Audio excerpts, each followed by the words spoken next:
আসসালামু আলাইকুম। বিএনপিকে ঘিরে দুটি খবর। একটি খবর এইমাত্র ব্রেকিং দিচ্ছে চ্যানেল 24। তাতে বলা হচ্ছে যে দলের সিদ্ধান্ত অমান্য করে উপজেলা নির্বাচনে অংশ নেয় সারা দেশে বিএনপির মোট ৭৫ জনকে বহিষ্কার করা হয়েছে। খুবই কঠিন সিদ্ধান্ত।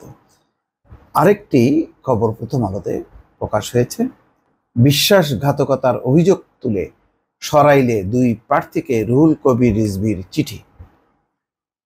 তো এটাই আমি সকালে আরেকটি ভিডিও করেছিলাম, তখন বলেছিলাম যে বিএনপি এই নির্বাচনের ব্যাপারে খুবই কঠোর মনোভাব। প্রথম দিকে অতটা বোঝা যায়নি, মনে হচ্ছিল যে ঠিক আছে, তারাও বোধহয় নীরব থাকবে, যে যার মতন করে নির্বাচন করুক, যেহেতু প্রার্থী মানে প্রতীক নাই।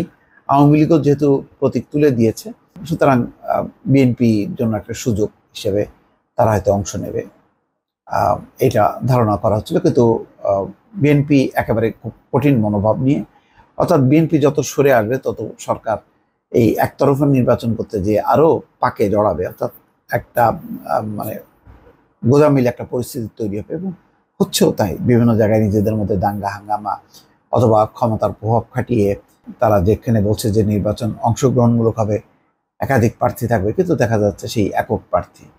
ইতিমধ্যে 25 জন সেইভাবে নির্বাচিত হয়েছে। তারপরে রাউজানের যে এমপি, তিনিও চেষ্টা চালাচ্ছেন, সেই অভিযোগগুলি এসছে। কুমিল্লাও একই অবস্থা, অনেক জায়গায় সেই অবস্থাটা, অর্থাৎ একেবারে গুবলেট, অর্থাৎ দলের নীতিকেও মানছে না। দলের নীতি না মেনে মন্ত্রী এমপিরা, তাদের স্বজনরা, নিকটজনরা প্রার্থী হচ্ছেন। আবার ডিসিএসপিরা নির্বাচন কমিশনে এসে বলছেন এদের বাইরেও প্রত্যেকটা মন্ত্রী এবং এমপি তাদের নিজস্ব প্রার্থী আছে, এবং তাতেও একটা প্রভাব বিস্তারের কাজ করছে। তো এরকম অবস্থায় বিএনপি নিজেকে একেবারে সরিয়ে আনতে চায়। আজকে যে খবর, যে ব্রাহ্মণবাড়িয়া সরাইলে উপজেলা পরিষদ নির্বাচনে প্রার্থী হয় বিএনপি 2 নেতাকে কারণ দর্শানোর নোটিশ দিয়েছে কেন্দ্রীয় বিএনপি কেন্দ্রীয় কমিটির যুগ্ম মহাসচিব রুহুল কবির রিজভী এই চিঠিতে স্বাক্ষর করেছেন। শোকজ চিঠি পাওয়া নেতারা হলেন সরাইল উপজেলা পরিষদ নির্বাচনে মহিলা ভাইস চেয়ারম্যান পদপ্রার্থী ও জেলা জিয়া পরিষদের সাধারণ সম্পাদক শামীমা আক্তার, এবং ভাইস চেয়ারম্যান পদপ্রার্থী ও উপজেলা যুবদলের সাবেক সহসভাপতি হানিফ আহমেদ। তবে নির্বাচন চালিয়ে যাওয়ার কথা জানিয়েছেন 2 জন। যে 2 জনকে দেওয়া হয়েছে সেই 2 জন আবার নির্বাচন চালিয়ে যাবে। আলাদাভাবে 2 জনকে শোকজ করা হলেও চিঠির বক্তব্য একই ছিল। এতে বলা হয়েছে 15 এপ্রিল বিএনপির স্থায়ী কমিটি সভায় আসন্ন উপজেলা নির্বাচন বর্জনের সিদ্ধান্ত গৃহীত হয়। বিএনপি নেতা হিসেবে আপনি দলীয় সিদ্ধান্ত অমান্য করে উপজেলা নির্বাচনে প্রার্থিতা প্রত্যাহার করেননি। নির্বাচনে প্রতিদ্বন্দ্বিতা করার আপনার এখনো মনোবৃত্তি সম্পূর্ণরূপে দলীয় শৃঙ্খলা পরিপন্থী এবং দলের প্রতি চরম বিশ্বাসঘাতকতা।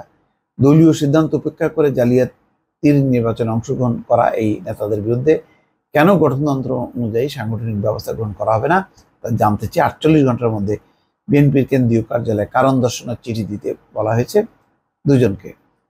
আচ্ছা, সরাইল উপজেলা বিএনপির সাধারণ সম্পাদক নুরুজ্জামান লস্কর বলেন যে কেন্দ্র থেকে জেলার মাধ্যমে আমাদের কাছে কারণ দর্শানোর নোটিশ দেওয়া হয়েছে, আমরা এগুলো ফেসবুকে শেয়ার করেছি।